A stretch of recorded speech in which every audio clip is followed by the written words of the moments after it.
We'd like to resume. We have a panel discussion. Essentials for reforming asset ownership. So the people on the screen will be engaging in the panel discussion. From Partners Capital, Adam Watson was unable to attend, and so he will be participating online. So could we have a round of applause to welcome the panelists?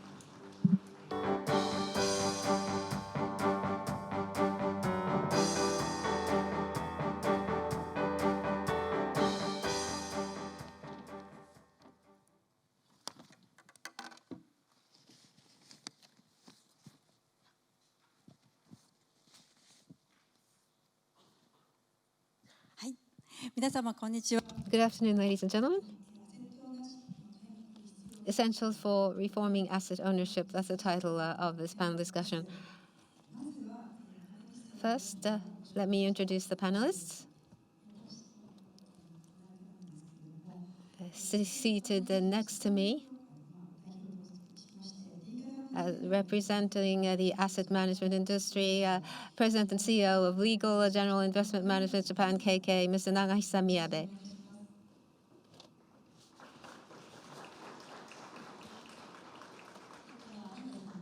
Next to Mr. Miyabe is representing the asset owners, Special Advisor to the Board, Nippon Life Insurance, and Board Director of PRI, Mr. Takeshi Kimura.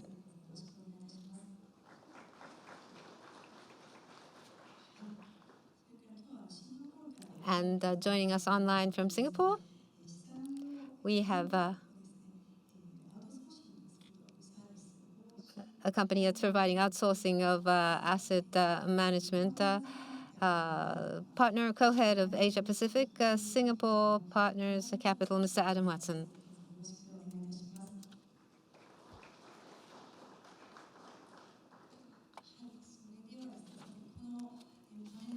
Now, as for this panel, as you know, Japanese asset management industry is seeing a major change of the kind we have not seen in a long time.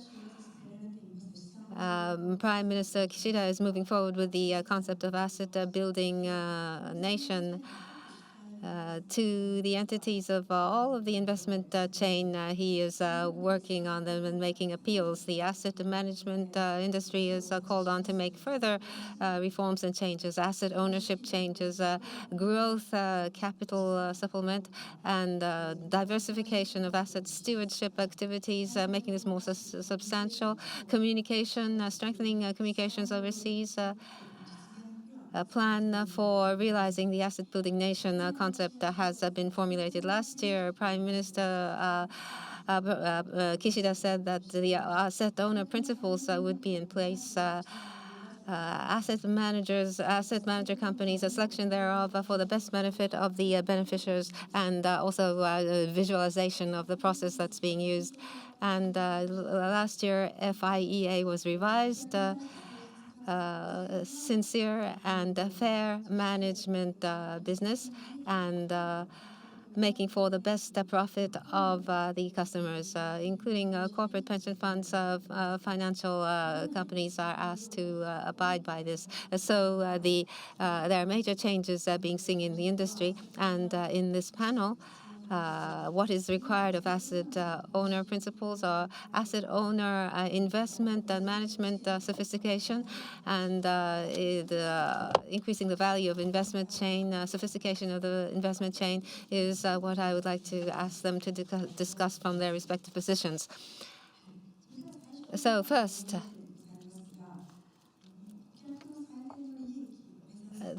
aiming for the best efforts to realize the best interest of the customers. FSA talked about principle-based pursuit of best interest of the customers. Last year, that has become mandatory to pursue the best interest of the customer. So on this point, best interest of the customers, how are we supposed to view that? Asset owners, or including asset management industry, including corporate pension funds, how do they view this, and what should we aim for? What is necessary to realize this? That is the best interest of the customers. We'd like to have an exchange of views on this. Could we ask Mr. Miyabe to intervene first? Thank you very much. From LGIM, my name is Nagahisa Miyabe. As a asset management company, we deal with asset owners, and we are a UK firm. So examples from the UK or the group approaches taken by the group is what I'd like to introduce. We hope this will be of some help to you. Professor Mia talked about the best interest of the customer, and she asked about what it is. It's a big topic. And to realize this, one of the measures might be engagement. I believe engagement is one factor. So with regard to engagement, the asset owners work long-term, and they're very patient as a universal order through asset managers, improvement of corporate value, and promoting social returns. We are a cheerleader group to make this happen. With regard to engagement, I'd like to talk about LGIM's approaches in this area. LGIM has a proxy voting policy that is which is formulated globally. And based on this principle, country-by-country policies are framed.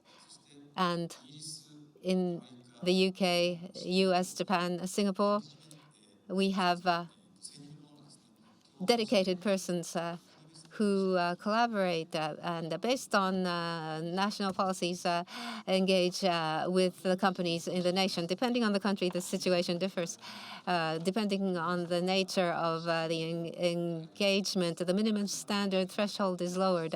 We do not force difficult things. We work with reasonable thresholds, maybe this high for Japan and a little higher for the US and so forth. With regard to the result of this exercise, this is regularly disclosed. Individual companies, ESG, or activities related to climate change, we're engaged in that. ESG plus T, ESGT, ESG and transparency. The fourth scorings is what we do for global companies. With regard to climate change commitments by companies, every 6 months, we disclose LGIM scores on these. On the engagement category, we have minimum standards for each of the category. Whether the standard has been exceeded or whether it's standard or lower than standard, we evaluate in these 3 stages for each of the category compared to 6 months ago. Has there been an improvement or has there been a deterioration? We also disclose that kind of information. And with regard to scores like this, everyone can have access and look at this information. On engagement, we do that as one company alone, or we do that together. There's co-engagement with other entities, and this is very efficient and it's very effective, I think. As for collaborative engagement, it's short-term, and it's not for a specific investor. As a universal order, we take a patient approach, taking a long-term approach, and we believe that that is very important.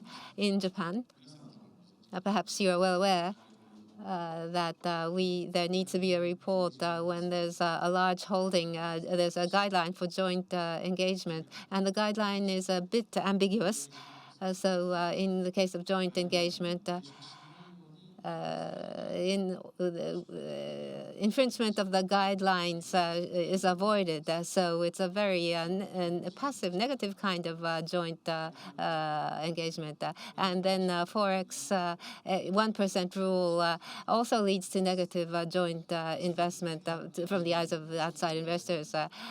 With regard to positive joint engagement, I think we need to review the guidelines. ESMA's European Securities Market Surveillance Authority has comes out with a whitelist, and this guideline we think will be helpful to the reviewing of guidelines here in Japan. Thank you. It's not just the asset owners, stakeholders, and a very substantial disclosure to these stakeholders is distinctive of the company. So moving on. Thank you. Well, we talk about engagement, but engagement, particularly for beneficiaries, is going to be most crucial. That's what I would like to talk about. Asset owners to be customer-oriented in their operations and to fulfill their fiduciary duty. Well, then, what is it that beneficiaries want in terms of sustainability, in terms of ESG? Well, having a good communication with beneficiaries is going to be very critical. So institutional investors, without paying heed to beneficiaries, they should not single-handedly decide what's the best interest for them. And regulatory authorities should not consider what's the best financial return or interest for the beneficiaries. The role of the regulators is to urge and encourage asset owners to engage with beneficiaries. So, with engagement, how can we understand the selection process? Well, around the world, surveys and questionnaire surveys are conducted to elucidate on the process. In 2019, in the UK, a national survey, a massive survey was conducted for sustainability investment, and 70% of the general public in the UK talked about non-monetary concerns in sustainable investment. Societal and other issues should be considered. They said the same happened with Australia. 2020 to 2022, they were beset with bushfires, and following such incidents, Australians' interest in sustainable investment became very high. 80% of the Australian general public was seeking not just financial return, but a positive, negative impact on social society and environment. They want both to be considered. The same with Japan. Nippon Life, where I'm with, it has done a survey among 20,000 members, and according to that, 65% of the respondents wanted ESG to be considered, not just monetary returns. 14% of policyholders, they wanted ESG prioritized, even at the expense of financial return. I was surprised to see those results, but you have to ask. So policyholders and beneficiaries, you never know what they want unless you ask them. So beneficiaries' engagement in considering the best interest of our customers, that becomes the starting point.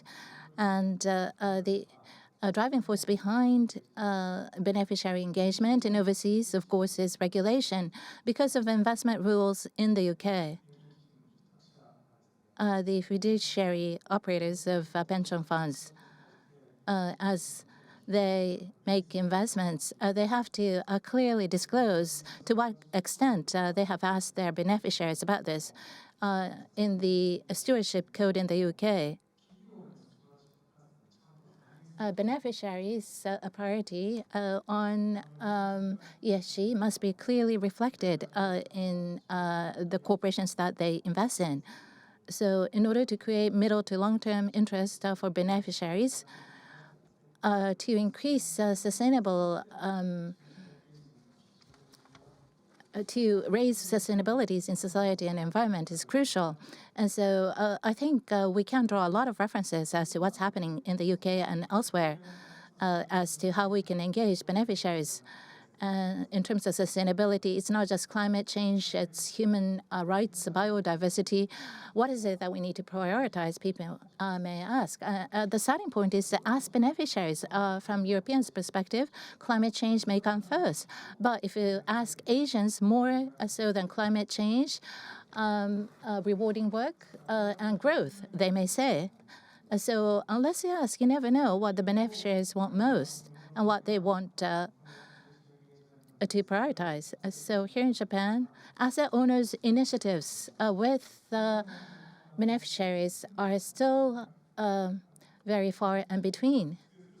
So when we come up with principles, I think first and foremost, we have to ask beneficiaries. Thank you very much. Well, I often talk with students, the Gen Z, and they have very keen interest in ESG. And so what was said now was convincing. And who are the ultimate beneficiaries? Reflecting their interests, reflecting their will is going to be crucial. And I think that's a key phrase. Now, Mr. Watson, the same question to you. Over to you. Thank you. Firstly, I'd like to thank all the FinCity team for accommodating me today from Singapore. I appreciate all the work that's gone in to make this happen and hope to be with you in Tokyo next year. With regards to ESG, I would like to focus firstly on governance within asset management firms. The asset management industry is plagued with conflicts of interest. To build an enduring business, you must avoid these areas of conflict. And we believe that there's three key areas to ensure avoiding the conflicts for customers. Firstly, independence of thought and action. Secondly, ensuring economic interests of the asset management firm are aligned with those of the client. And thirdly, providing clients with full transparency on performance drivers, fees, other areas of value add, and broadly more ESG conditions. In the long term, to build an enduring business, you need to focus on these customers. The asset management industry is ultimately a people and relationship-driven business. As Warren Buffett said, it takes 20 years to build a reputation and 5 minutes to ruin it. And I think we all should consider this when we deal with our customers and think about ESG issues more broadly. Thank you. Thank you. The asset management industry is such that a conflict of interest is an important consideration, and there has to be sufficient transparency. Warren Buffett talked about it takes 20 years to build reputation. It takes 5 minutes to lose it, and that was very impressive. Thank you very much. Moving to the next theme, corporate pension reform.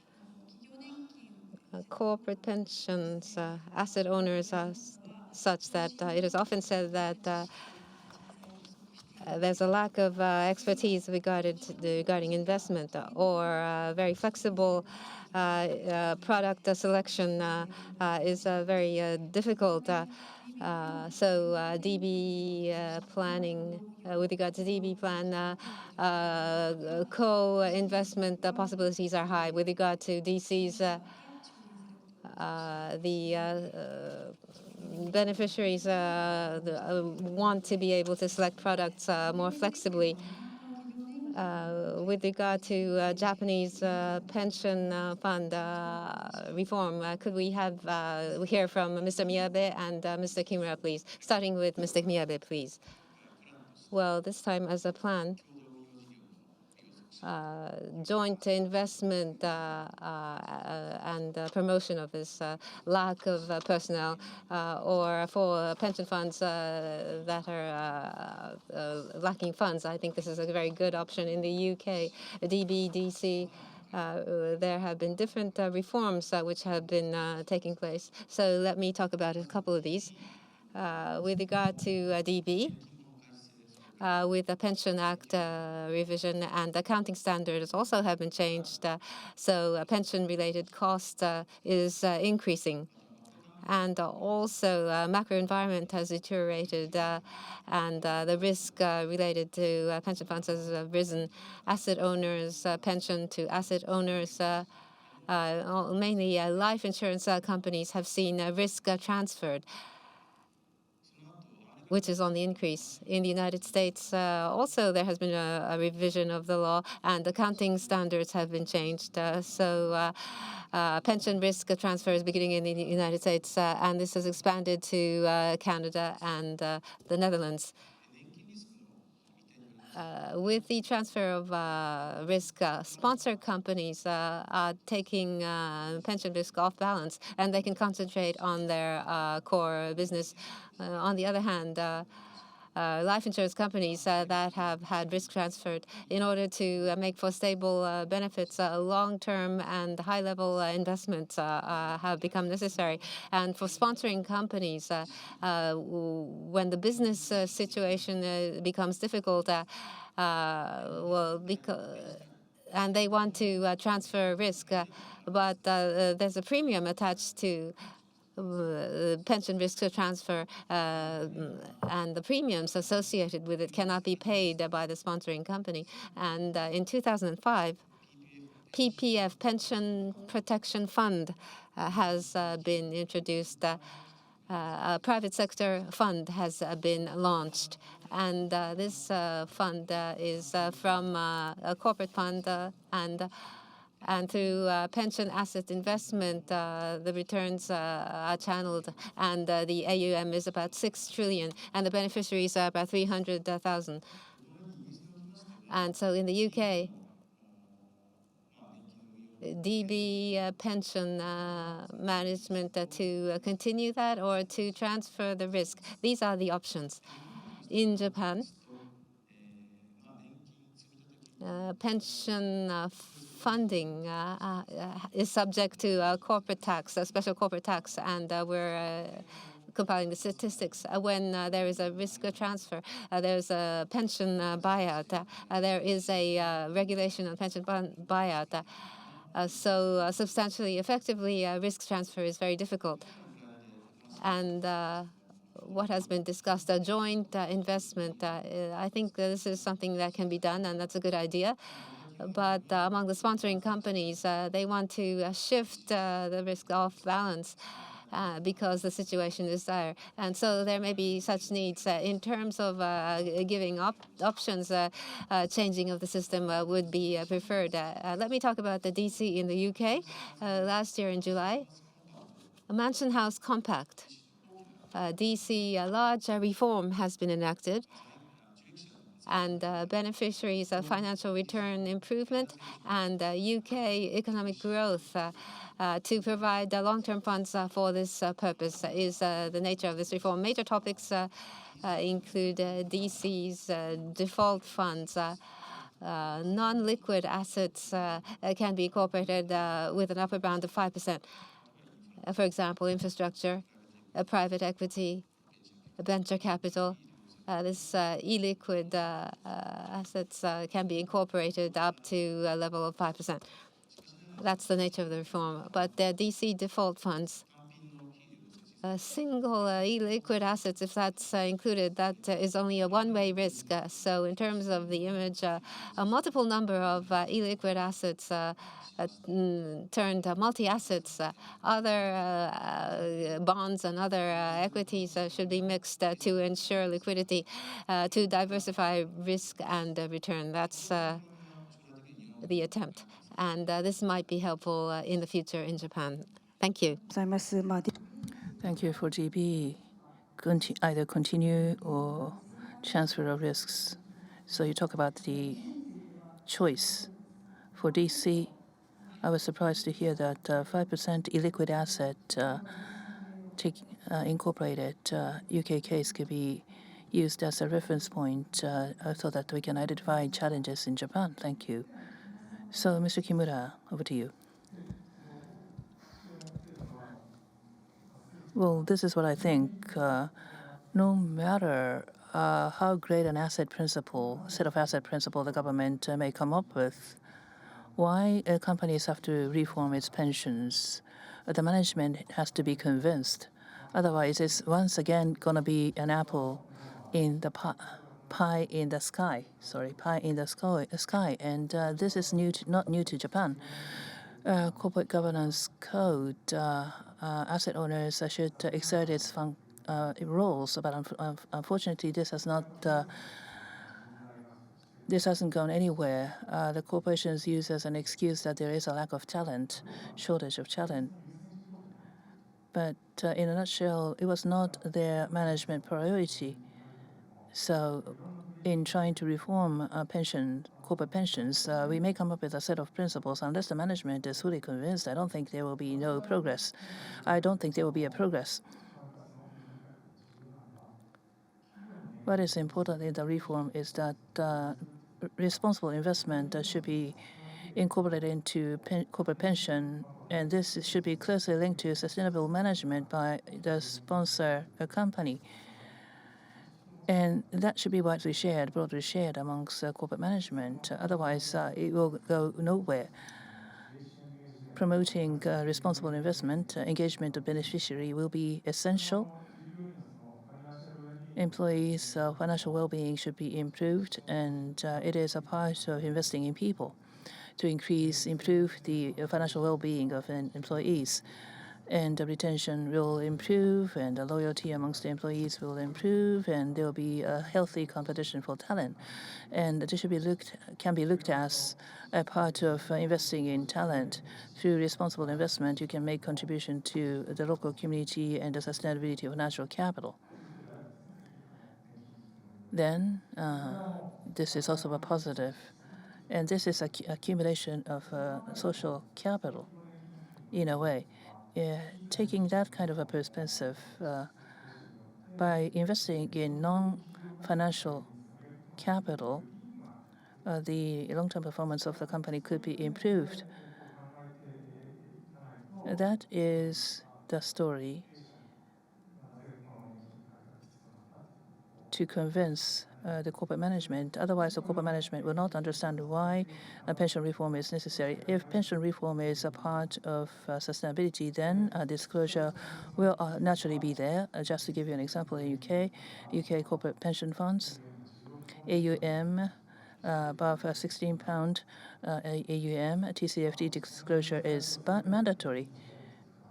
I mean, it's too onerous. You may argue that DB should be closed altogether, but even with DC, beneficiary engagement and outside disclosure importance will not change. And a year ago, I had a meeting with a responsible investment head of a UK DC fund. They have a target of net zero. And beyond 2050, financed emission should be zero, and by 2030, should be reduced by half. That's what they say. Why is it possible with DC? That can be possible with DC. A default fund is ESG fund, and 95% of beneficiary have chosen default fund. So they have consulted with beneficiaries, and ESG fund has been positioned as the default fund. And within a corporate pension fund, this is one of the examples of what they are doing. So just because choosing DC may not reduce the importance of disclosure and engagement with beneficiaries. Default funds still protect preserve protection.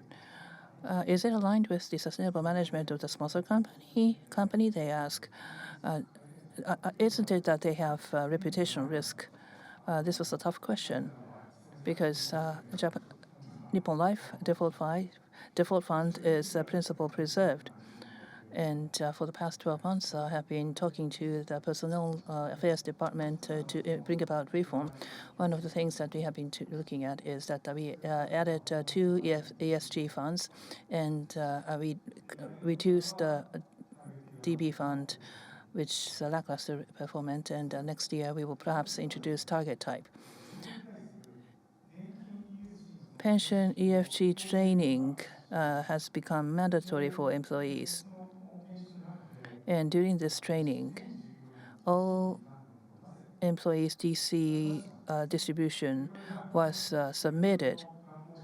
And the default principal preservation, many of them have reduced, therefore there was a spike at zero. And those who have some experience in asset management, they manage, so they have invested in foreign equity, so they have like a 5% or other higher returns. So your colleague is enjoying a higher return, and you have 0% return. And this is very important. That is why visualization is very important. The aha moment. Why is they are complaining that this kind of training should have been provided to employees earlier, because beneficiary engagement is so important, and we are trying to disclose our activities next fiscal year and onwards. Thank you. Thank you very much. So corporate pension reform, it's not just a matter for asset owners.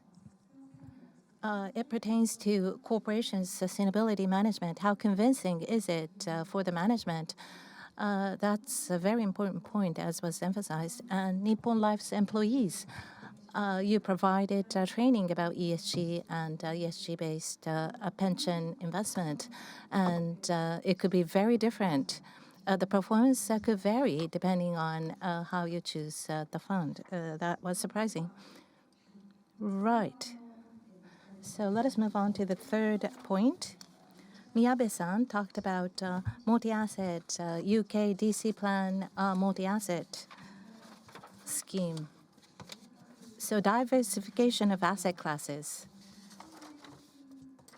Japanese public and corporate pension funds included, compared to their overseas counterparts. The ratio of alternative investment for Japanese pension funds is low. And the background to that is, for example, there's difficulty associated with evaluating impact investment. And the hurdle, there's impediment or hurdles associated with evaluating impact investment. There are more passive investments here. And the awareness is that rather than pursuing alpha in active investment, they tend to focus more on the beta, it seems, here in Japan.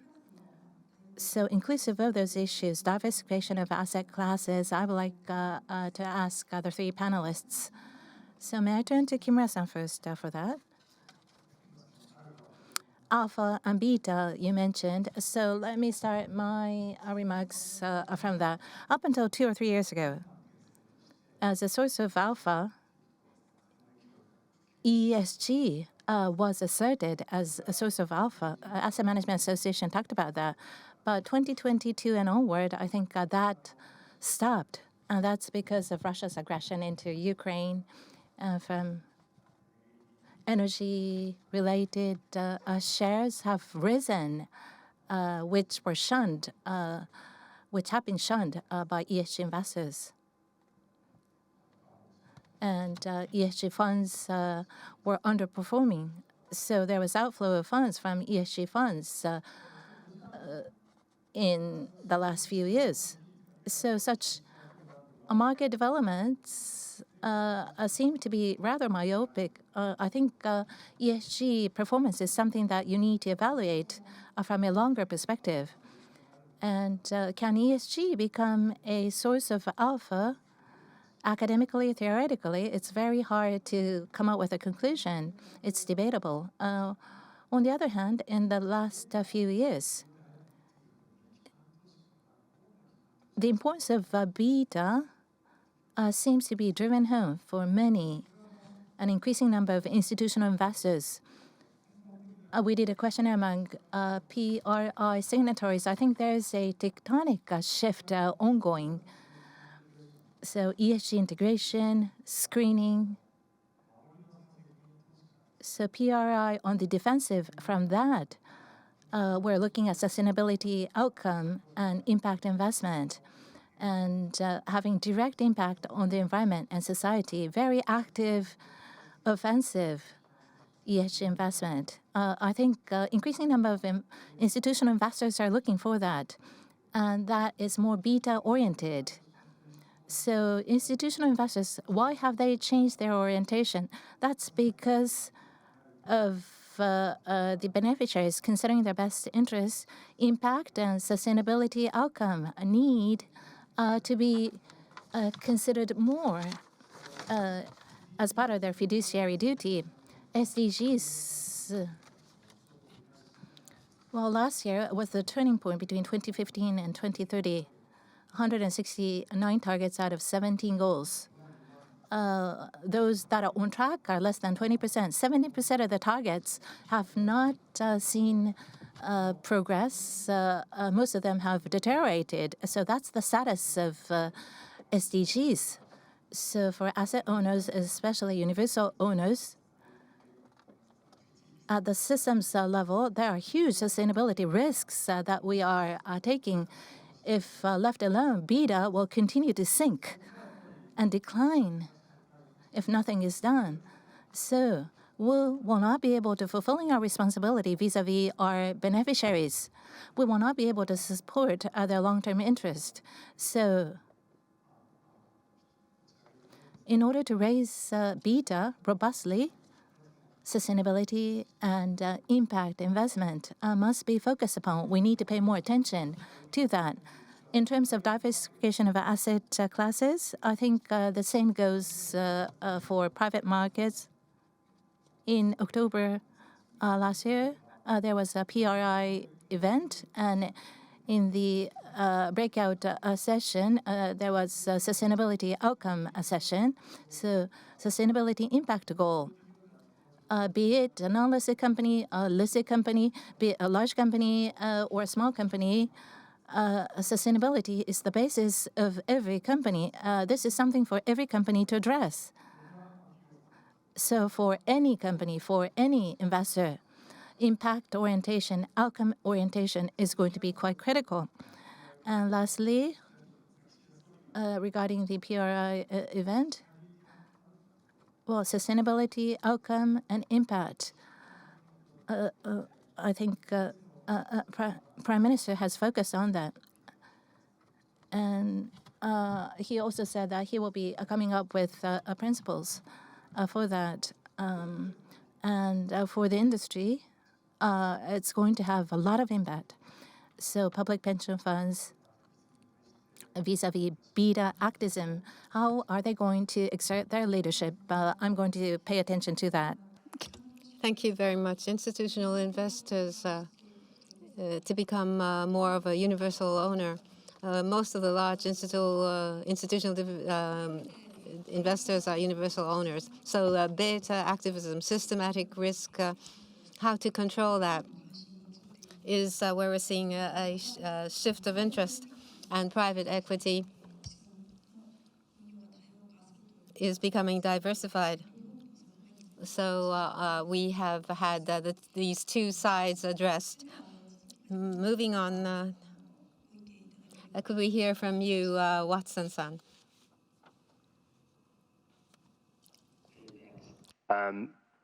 In terms of asset allocation and alternatives, that's something that's very key to what we do as a business. Is it possible to share the slides? Yes, please. Thank you very much. And we can go to the next page. So the firm that I work for, Patners Capital, is an outsourced CIO, which stands for an outsourced chief investment officer. And what we do as a business is we're employed by the asset owners, which may be institutions or family offices, to help manage their investment program. People look to outsourced investment offices for this due to their independence, ability to execute programs, and also expertise in areas such as alternative assets. The origins of many OCIOs are that of spinouts of the large Ivy League endowment management teams. The origins of my firm is slightly different.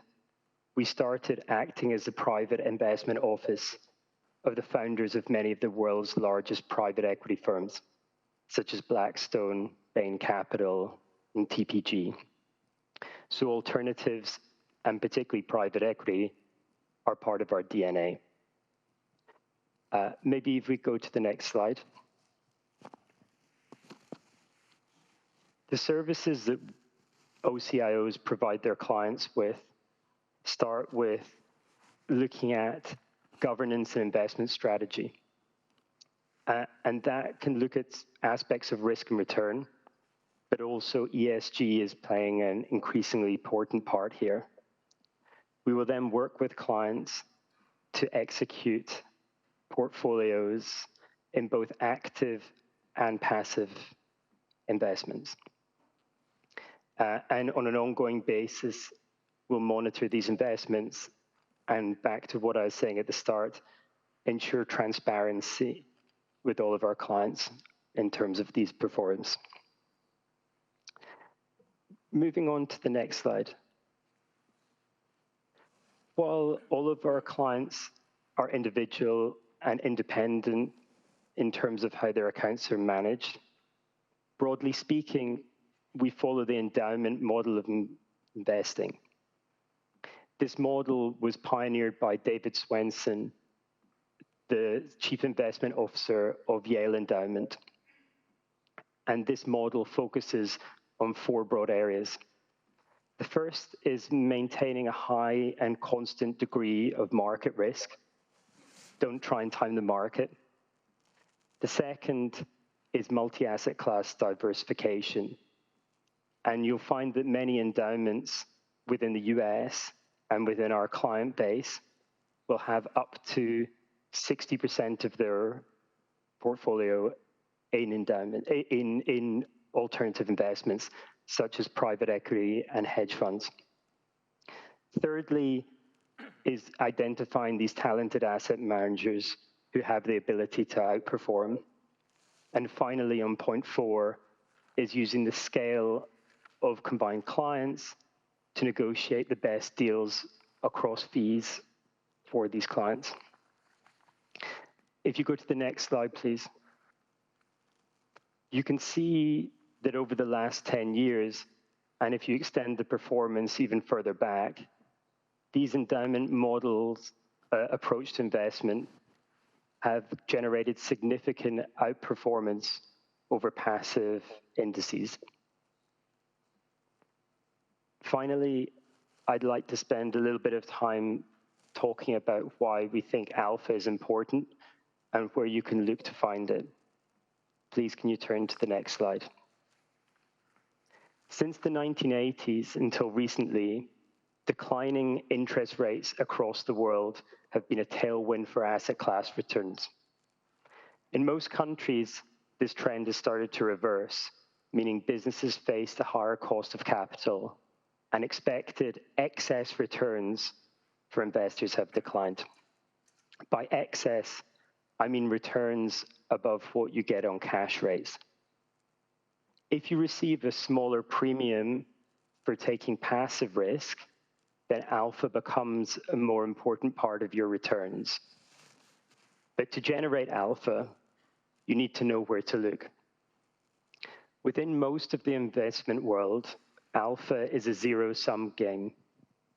You need to have an edge over other investors to generate alpha over the long term. This may come from entering a space early and being the first person investing there, where there is generally a lack of capital. ESG investments could have been seen as one of these spaces around 5 years ago, along with areas like private debt and emerging technology. The alternative way to generate alpha in the zero-sum game is having a specific cost or skill advantage. This may be through the use of big data or AI, or being very focused in a core investment niche, such as biotech.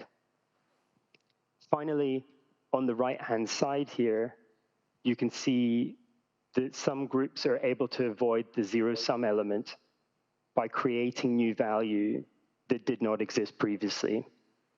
Typically, this involves private equity, or concentrated activist strategies. The challenge of doing this successfully requires a true operational value add focus to bring long-term gains.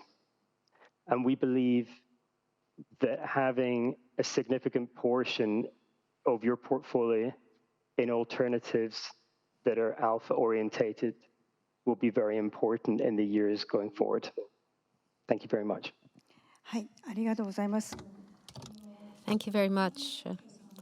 Partners Capital deploys the OCIO model, asset allocations or investment decisions. Concerning this, they have outside experts. They commission this to outside experts, and they make different decision-making, and that's what Partners Capital does. Initially, it was an Ivy League university foundation outsourcing. Japanese pension funds, when we look at them, alpha or beta, to generate this, what kind of asset managers should be selected? This is where we lack expertise and know-how. So if using services such as that of Partners Capital is a possibility for Japan, that is what I thought. Thank you very much. So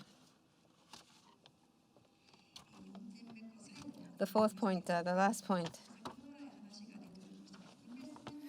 Since earlier on, we've been talking about investment chain, the ultimate beneficiary, or the general public's voice to be reflected in the upgrading of investment chain to enhance value. That is necessary.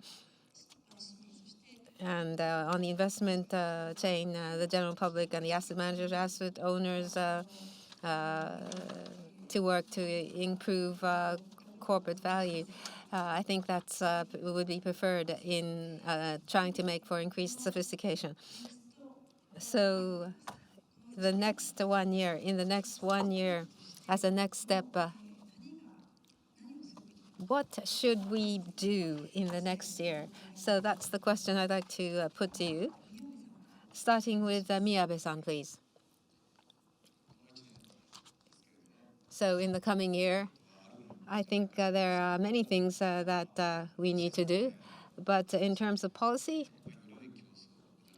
to promote more competition, reviewing the system, guidelines, and reviewing the guidelines, and specifically positive joint engagement to promote that, reporting of large holdings, revising Forex law, and also increasing options. Special corporate tax was enacted 60 years ago, and so it's been frozen for the past 30 years. And pension buyout regulations, relaxation thereof. DB is very few in terms of lifetime. It can be transferred, so it's different from the West. But the times are changing, and so the background is different. DB management options should be increased so that management upgrading can be promoted. Is that kind of policies that I'm asking for? DC, with regard to DC, the transfer of the actual cash of DC is what I'd like to ask for. And then also signing PRI. It may be costly, or it may involve auditing costs. You may struggle with that, and there may be companies which cannot agree with this, but then they want to pursue a social return. This seems obvious, but to review the existing portfolio is one method. A low-cost contribution to social return. That kind of a strategy can be adopted, and by so doing, you can reshuffle the portfolio, and most probably, beneficiaries and the unions may be convinced. Thank you. Now, you talk about diversification of asset class. I skipped Mr. Miyabe. So let me ask you again, as the next step, what about impact evaluation? Have any observation on impact evaluation, Mr. Miyabe?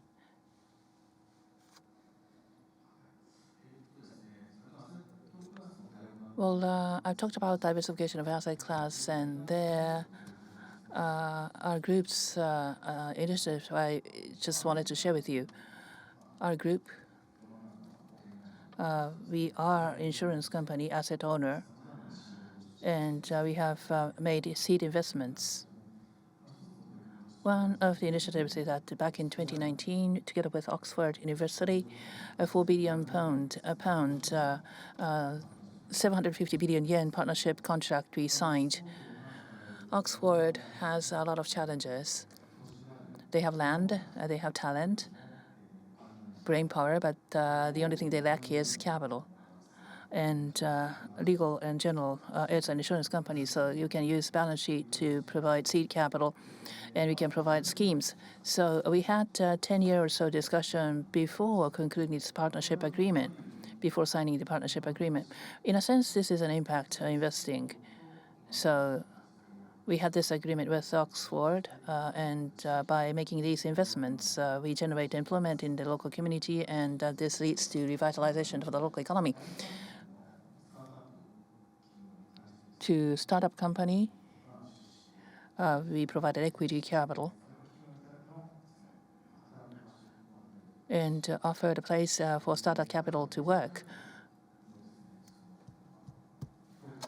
How to evaluate venture capital is difficult.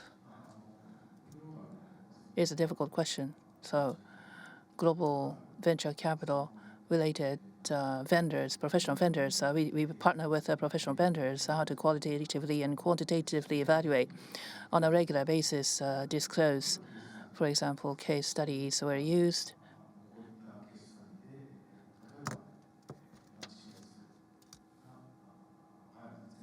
There was no knowledge to talk about, but there was an increase in knowledge by 50%. So we used case study to quantitatively and assess the impact. That's what we are doing.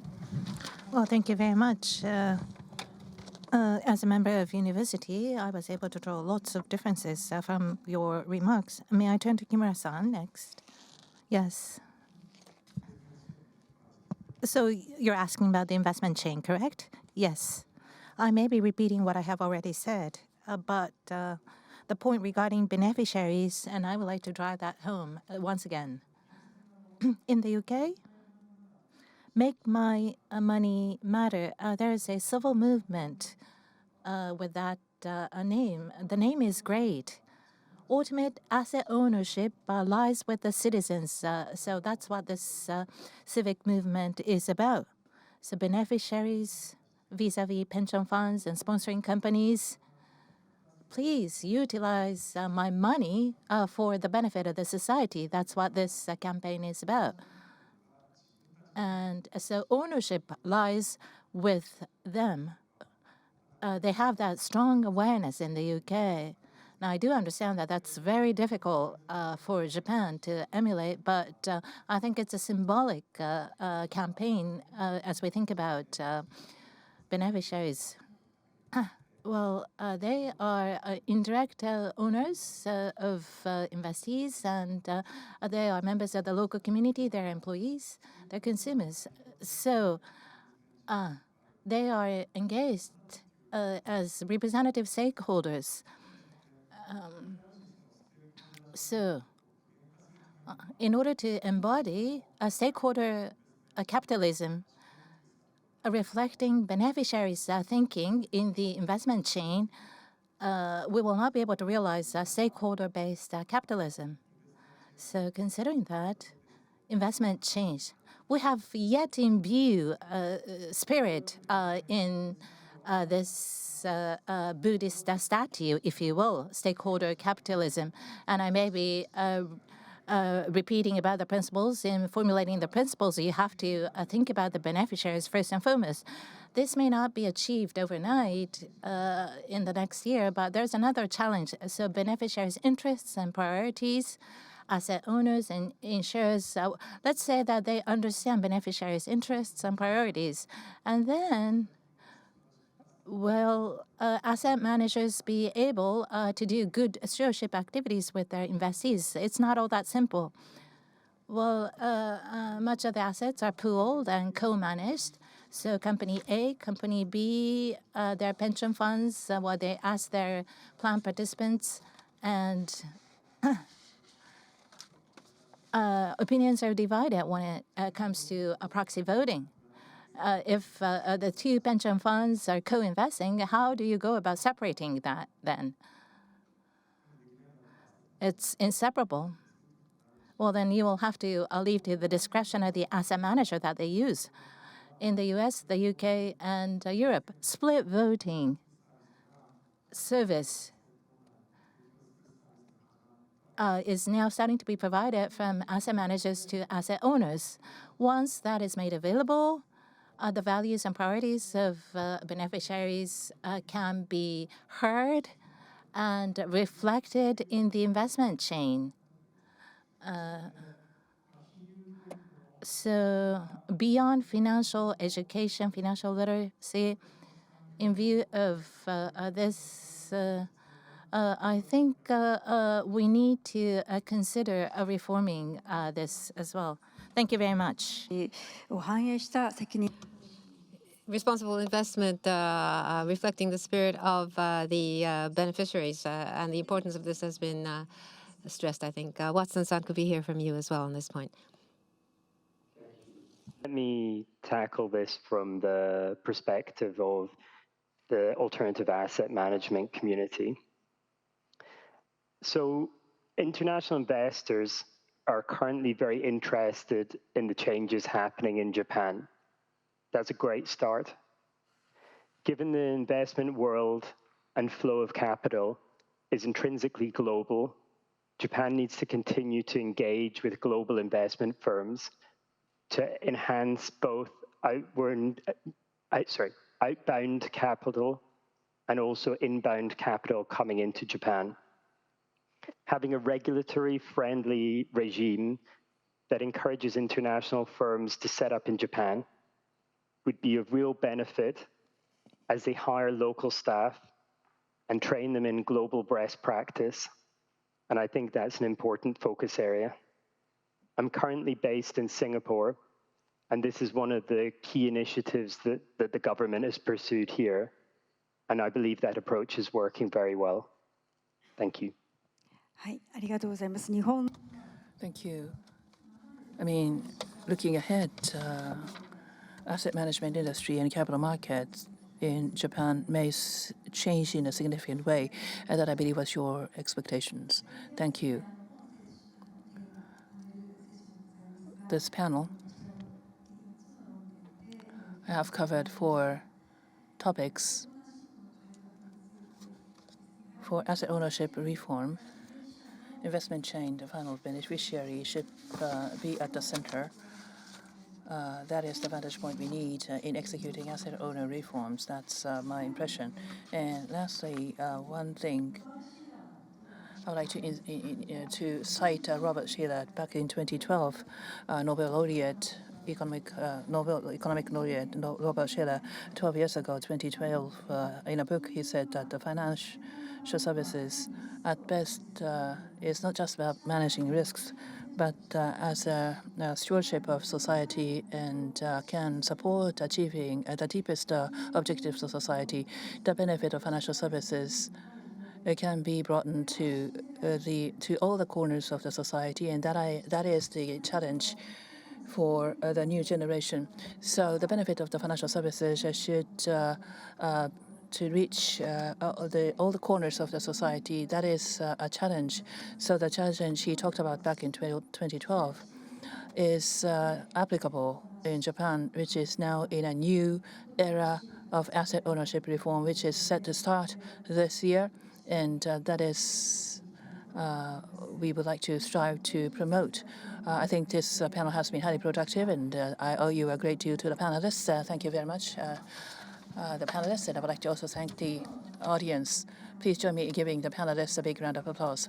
Thank you.